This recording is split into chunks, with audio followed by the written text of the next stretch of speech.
Hello everybody, welcome to the 2021-22 NSA bowling season. It's day one, it's December 2nd, and we're excited to get the bowling season started today. A number of you have competitions already today. This is the first strike zone of the year. I'll be trying to get these out the door about once a week, maybe once every 2 weeks. We'll see how things go. We've got a lot of new schools, a lot of new coaches involved, and I want to try to be, again, as informationally transparent as possible. I've got a bunch of YouTube videos from last year that I'm happy to share with any of the coaches that are new, and a lot of these topics are covered in those videos. So I've got a number of things to get through today. I posted this to your NSA login. This is the strike zone. I'll also email with the YouTube link to this video. Again, it's kind of a paper version, but you also got the video version if you want something shorter. So here we go, right down the list. Number one, COVID guidance. As of today, the 2nd, we are still operating in really pre-pandemic mode.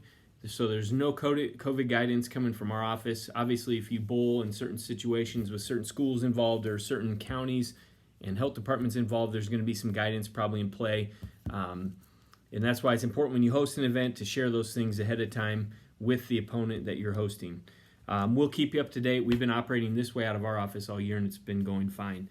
Let's talk about rules. A reminder, we follow the USBC rules. I've got them linked in that document I showed you a minute ago. That's our governing rules body. It's also linked on our bowling page. So just a reminder, this time of year I also like to remind everybody, check the uniforms that your teams are using. Make sure you're following the guidance found on page 11 in the manual. I've got the manual linked in the same document. Let's talk about scoring. It's early in the year. Again, a lot of new teams, which is great. We grew by about 15 teams statewide. In the bowling setting for the season, we utilize the 21-point system. In this document, I've got a image that's straight out of the manual that outlines how that 21-point system works. A reminder, you get 8 points per team game, so 5 individual, 3 team, for a total of 16 points max because you got those 2 traditional games. And then you've got the Baker matches at the end, the best of 3, and you can get 5 points for winning the Baker round. So a 21-point system.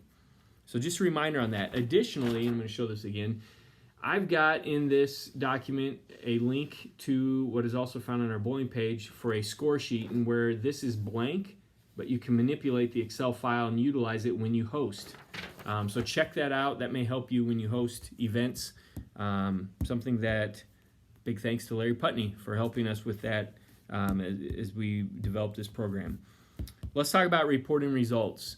The results for any dual match that you have throughout the season can be reported through the coach or AD login, and you can only report those results within a 24-hour time frame window of the actual event.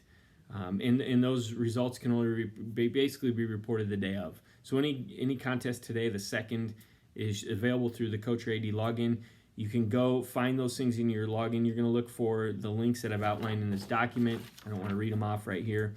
When we get into tournament play, that's a little bit different, where the host AD can add those matches for a tournament, and also any coach involved in the tournament. I've got a video linked in this document that I outlined the tournament setting.